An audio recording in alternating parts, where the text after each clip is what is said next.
अस्सलाम वालेकुम जी, कैसे हैं आप? उम्मीद है आप सब अल्लाह के फजल से बिल्कुल ठीक ठाक होंगे। मैं भी बिल्कुल ठीक हूँ। बहुत अच्छी ज़िंदगी गुजर रही है। अल्लाह पाक का बहुत बहुत शुक्र है, एहसान है मेरे मालिक का। और जनाब अल्लाह पाक ने इतने खूबसूरत से प्यारे से काले काले बादल आ जाते हैं, बरसते बिल्कुल नहीं हैं। इतनी गर्मी, इतनी हब्स होती है मुल्तान में। हम सब लोग तरस रहे हैं इन बादलों को देख देख के। हवा, थोड़ी बहुत हवा भी चल जाती है, लेकिन इन बादलों को देख देख के ना हम तरस रहे होते हैं, क्योंकि इतनी शदीद हब्स है। और किचन में जब कुछ कोई चीज़ बनाने बैठो या घर का कोई भी काम करो, लगता है कि जैसे पानी से नहा लिया। इतनी शदीद गर्मी होती है, इतनी हब्स होती है। तो हम लोग बस तरस ही रहे हैं कि कब ये बादल हमारी तरफ बरसेंगे, कुछ थोड़ी ठंडक होगी, ठंडी हवा चलेगी और कुछ मज़ा आएगा। तो अभी जनाब है मेरा सुबह का टाइम, और मैंने नाश्ता वगैरह अभी कुछ भी नहीं बनाया था, और दिल भी नहीं था, रोटी खाने का बिल्कुल ही दिल नहीं था।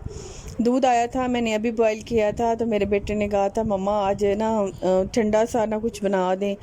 तो आम और केले रखे थे। आम जो है इस मौसम का चौंसा बहुत मज़े का आया हुआ है। ये आमों का मतलब एंड ही समझें, एंड ही होता है। जो वाइट चौंसा होता है ना, सफ़ेद वाला चौंसा, बहुत मज़े का होता है, फुल ऑफ फ्लेवर होता है। तो ये ना आमों के एंड में आता है, लेकिन ये बहुत मज़े का होता है। तो इसका मैं बनाऊंगी मिल्क शेक, और बनाऊंगी मैं बादाम वाला मिल्क शेक। बच्चे जो है ना वो थोड़े बादाम वगैरह खाने में ना बड़े चोर होते हैं। वो बिल्कुल ही नहीं खाना पसंद ही नहीं करते ऐसी चीज़ें, लेकिन ये चीज़ें हेल्थ के लिए बहुत ज़रूरी होती हैं। तो ये तो हम माओं को पता होता है। तो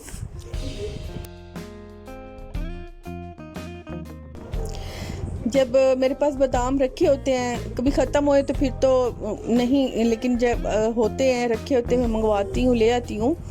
तो फिर मैं ऐसी चीज़ों में ज़रूर इन्हें शामिल करती हूँ, ताकि थोड़े बहुत ही सही बच्चे खा लें। और मतलब स्पेशली तो नहीं खाएंगे, चीज़ों में ही ऐड करेंगे तो खाएंगे ना ये। तो मैंने बनाया था बादाम वाला मिल्क शेक, और ये बड़ा मज़े का बना है। तो मैंने वैसे सेब भी रखे थे, लेकिन अगर मैं इसमें सेब डालती तो ये काफ़ी पतला पतला हो जाता। तो इतना पतला वो फिर मेरे बेटे ने कहा कि मम्मा ज़रा अच्छा सा बना दीजिएगा, तो इस वजह से फिर मैंने सेब नहीं डाले। और ये जो आइस क्यूब है, ये आइस क्यूब वाली ट्रे मुझे मिली है, ये एक ही मिली है। हालांकि ये मुझे इतनी पसंद आई है, इसके नीचे प्लास्टिक लगी हुई है, और इतनी ईजी है, आराम से इसे दबाएं तो बिल्कुल खूबसूरत से जो है ना आइस क्यूब निकल आते हैं। जबकि वो मेरी दूसरी वाली है ना, उसमें से ऐसे ऐसे करूँ एक तो बहुत मुश्किल से, और दूसरी कभी वो टूट जाते हैं, मतलब आधे उसी में रह जाते हैं, आधे टूट जाते हैं, वो मज़ा नहीं आता। लेकिन इससे ना मज़ा बड़ा आता है। तो ये, लेकिन ये मिली मुझे एक ही है। मैंने उसे पूछा भी है कि ये कब आएंगी, मुझे ये इतनी पसंद आई है ना, तो मैंने उसे पूछा भी है ये कब आएंगी। इंशाल्लाह जब आई तो मैं ज़रूर ले आऊँगी। और मैंने जो है ना रखा हुआ है जग वाला, मतलब स्टील वाला जग रखा हुआ है उसके लिए, क्योंकि मैंने जो है ना शीशे वाले एक दो तोड़े हैं, तो उस वजह से फिर अब मैंने ये स्टील का ही बनवाया है। अगर मतलब ये टूटेगा ही नहीं, गिरेगा तो टूटेगा नहीं। तो अभी है दोपहर का टाइम, और मैं करूँगी खाने की तैयारी। जब थोड़ा मौसम ठीक होता है ना, तब तो मैं किचन में बैठ के ही सब्ज़ी बना लेती हूँ। तो फ़ौरन से बना भी ली, और उठ के बस एक ही दफ़ा मुझे उठना होता है, जब धो लेती हूँ और फिर उसे बना लेती हूँ। लेकिन अभी बहुत गर्मी है, तो मैंने सोचा कि बरामदे में ही बैठ के, क्योंकि पंखा चल रहा होता है, किचन में मेरे पंखा नहीं है, तो बरामदे में ही बैठ के मैं सब्ज़ी काट लूँगी और फिर उसे एक ही दफ़ा बना लूँगी। और गैस की भी थोड़ी लोड शेडिंग चल रही है, अभी इसी टाइम गैस नहीं था, तो मैंने सोचा कि सब्ज़ी बनाते मतलब थोड़ा बहुत काम करते इंशाल्लाह गैस आ जाएगी, तो मैं फिर फटाफट से सब्ज़ी बना लूँगी। तो जब मैंने देखा कि थोड़ी थोड़ी गैस आ गई है, तो मैंने फिर फ़ौरन से ही सालन चढ़ा दिया था।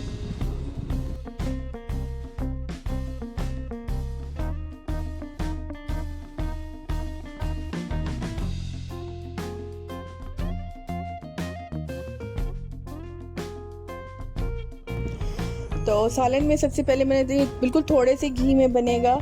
मैंने जब सब्ज़ी बनाई है, सब्ज़ी बनाते टाइम ही मैंने उसे पानी में ही काटा है, क्योंकि थोड़ा सा इस तरह, क्योंकि मुझे पता था अगर गैस को थोड़ी सी भी देर हो गई तो बैंगन है वो भी ब्लैक होना शुरू हो जाते हैं और जो आलू हैं वो भी काले होना शुरू हो जाते हैं। तो उन्हें थोड़े से पानी में डाल के मैंने भिगो के उसमें उसी में ही मैंने प्याज भी काट लिए थे। तो लहसुन, अदरक और सूखा धनिया ये पीस के मैंने डाला है, थोड़ा सा प्याज डाला है, एक टमाटर डाला है और उसके बाद मैं इसमें सारी सब्ज़ी डाल दूँगी। और बैंगन के साथ ही मैं थोड़े से और भी प्याज काट के मैंने वो भी साथ में ही डालूँगी, क्योंकि बैंगन प्याज जो है ना बहुत अच्छे बनते हैं। इस बार पूरी गर्मियाँ गुजर गई, मैंने बैंगन नहीं बनाए, तो मुझे गोश्त खा खा के थोड़ा तंग से हो गई थी, तो मुझे सब्ज़ी और दाल की ना बड़ी याद आ रही थी। मैंने अम्मी से कहा कि कोई सब्ज़ी या दाल बना लेते हैं, तो बैंगन सारे गर्मियाँ नहीं बनाए थे, तो मैंने सोचा कि चलो अच्छा आलू बैंगन बड़े मज़े के बनते हैं तो ये बना लेते हैं।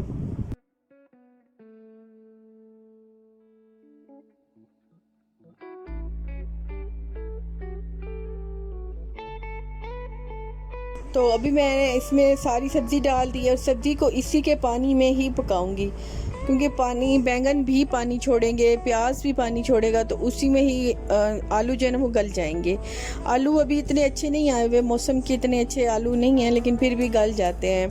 अभी मैंने इसमें नमक, लाल मिर्च और हल्दी डाली है और अभी मैं इसको कवर करके ना रख दूँगी तो ये बन जाएंगे। साथ में मैंने और थोड़े से आलू बॉईल किए हैं, क्योंकि फ़ातिमा भी नहीं चखेगी बैंगन आलू और रुमान तो वैसे ही नहीं खाएगा, तो इनके लिए या तो मैं आलू वाला पराठा बना दूंगी या आलू वाली टिक्की शामी बना दूंगी, कुछ भी बना दूंगी फिर ये भी, ताकि हमारे साथ ना खा लें, वरना ये मुंह बसोरते रहेंगे और इनके लिए अलग मुझे टेंशन होगी कि क्या बनाऊँ। तो बस यही, फिर मैंने साथ में आलू रखे तो मैंने सोचा कि यही साथ में बना लेती हूँ तो ये खा लेंगे।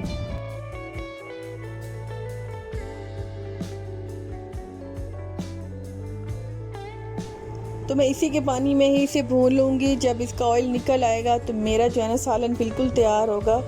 आलू बस थोड़े से तंग कर रहे हैं, कोई आलू बिल्कुल ही गल गया, मैश हो गया, कोई नहीं गल रहा। मतलब इस वजह से मुझे आलू थोड़ा सा, पता नहीं 2 किस्म के आलू थे, ये क्या मसला था, तो आलू ठीक से नहीं गल रहे थे। साथ में मैं 1-2 अम्मी हैं और मैं हूँ और रुमान बस थोड़ी सी रोटी खाएगा, तो मैं साथ में सिर्फ 3-4 ही रोटियाँ होती हैं हमारे घर की, तो मैं साथ में फटाफट से रोटी भी बना लूँगी। इधर मैं सालन को भी अच्छे से भून लूँगी और काम मेरा जो है ना वो फटाफट से ख़त्म हो जाएगा।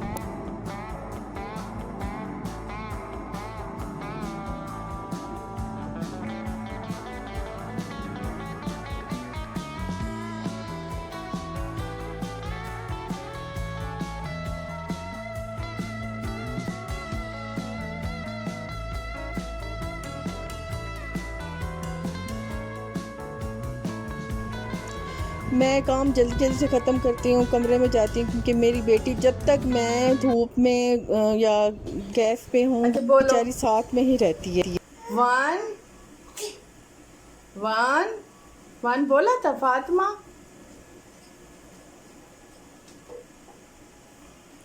1 2 1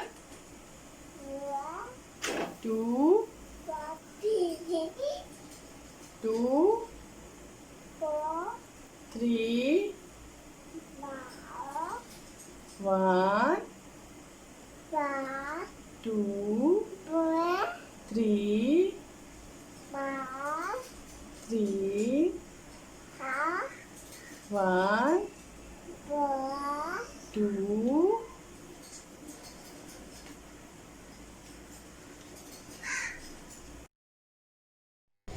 ये तब तक ना सोएगी, ना कुछ खाएगी, ना कुछ भी नहीं करेगी। मैं अगर बर्तन धो रही हूँ तो साथ में होगी, मैं किचन में हूँ तो जितनी गर्मी होगी, धूप होगी, पसीना होगा, ये बेचारी मेरे साथ ही खड़ी रहती है। मुझे फिर अपना वो भूल जाती हूँ कि मतलब मुझे गर्मी लग रही है, मैं फिर इसी को देखती रहती हूँ कि मैं जल्दी करूँ ताकि इसे मैं जाके ना हवा में बिठाऊँ या नहला दूँ। तो अभी जो है ना आज मैंने ये काम हुआ था ना, तो ये थोड़ी जो है ना मेरी नीचे बिछाने वाली दरी थी, ये भी काफ़ी मैली और गंदी हो रही थी। तो ये शाम का टाइम था तो थोड़ा साया भी सहन में आ गया था, तो मैंने सोचा कि चलो इस टाइम काम ज़रा हो जाता है।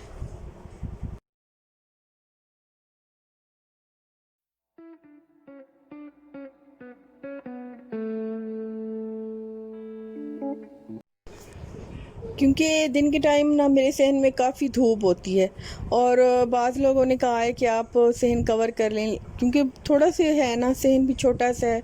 अगर कवर कर लूँगी बिल्कुल तो वो थोड़ी बहुत जो हवा आती है वो भी नहीं आएगी।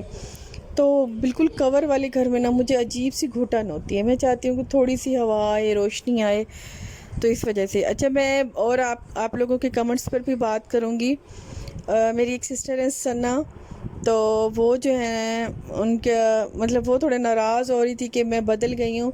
सिस्टर मेरी जान, मैं क्यों बदलूँ भला? बस थोड़ी सी मसरूफ़ियत की वजह से ना आप लोगों के कमेंट्स का मैं प्रॉपरली जवाब नहीं दे रही, तो इंशाल्लाह वो भी मैं ज़रूर दूँगी। और एक और मेरी व्यूअर्स हैं, उनकी मम्मा हैं, और उनका मुझे इस टाइम नाम नहीं याद आ रहा। उनकी अम्मी बड़े व्लॉग देखती हैं, तो वो कह रही थी कि आप ज़रूर मेरा नाम लीजिएगा। तो इंशाल्लाह मैं ना दोबारा से चेक करके, अब इस टाइम तो मैं वॉइस ओवर कर रही हूँ, तो मेरे जहन में उनका नाम नहीं आ रहा। तो वो जो भी हैं वो समझ गई होंगी। तो उन्होंने अपना नाम भी लिखा था, आई थिंक रज़ी है या इस तरह का उनका नाम है। तो उनकी मम्मा को और उनको मेरा बहुत बहुत सलाम, थैंक यू। वो मेरे व्लॉग्स देखती हैं, मुझे पसंद करती हैं। आप लोगों का बहुत बहुत शुक्रिया, थैंक यू। और मैं जितने भी मेरे देखने वाले हैं, जो जितने भी मुझे कमेंट्स करती हैं, तो वो मैं ज़रूर पढ़ती हूँ। और जो मैं मतलब जिनके जवाब देने होते हैं उनके जवाब भी मैं ज़रूर देती हूँ। ये नहीं कि मैं आप लोगों के कमेंट्स पढ़ती नहीं हूँ या मैं जवाब नहीं देती। तो मैं सबके जो है ना, जो जो ज़रूरी बात होती है ना, अगर कुछ होती है बात का जवाब होता है, तो मैं ज़रूर देती हूँ। तो पढ़ती भी मैं ज़रूर हूँ, उनका जवाब भी मैं ज़रूर देने की कोशिश करती हूँ। तो आप लोग सब भी जो है ना वो नाराज़ ना हुआ करें। तो मैं जो है ना सबके जवाब ही देती हूँ, इंशाल्लाह नेक्स्ट में भी देती रहूँगी मैं। और और मेरी एक रिक्वेस्ट है, मैं हमेशा भूल जाती हूँ कि जो जो मेरे चैनल को देखते हैं या मेरे व्लॉग्स को पसंद पसंद करते हैं, तो वो सब्सक्राइब भी ज़रूर किया करें और लाइक भी ज़रूर किया करें और मेरे चैनल को और क्या करें और बस आप पसंद करते हैं, आप लोगों का बहुत बहुत शुक्रिया। ऐसी कोई बात नहीं होती, लेकिन फिर भी आप लोग पसंद करते हैं मुझे, मेरी हिम्मत दिलाते हैं मुझे। तो इंशाल्लाह मेरी एक सिस्टर है, उन्होंने मुझे कहा है कि आप यूट्यूब की जो आपने कैसे स्टार्ट किया, इंशाल्लाह वो भी मैं आपको जल्दी बताऊंगी। नेक्स्ट में मिलूँगी। अल्लाह हाफिज़।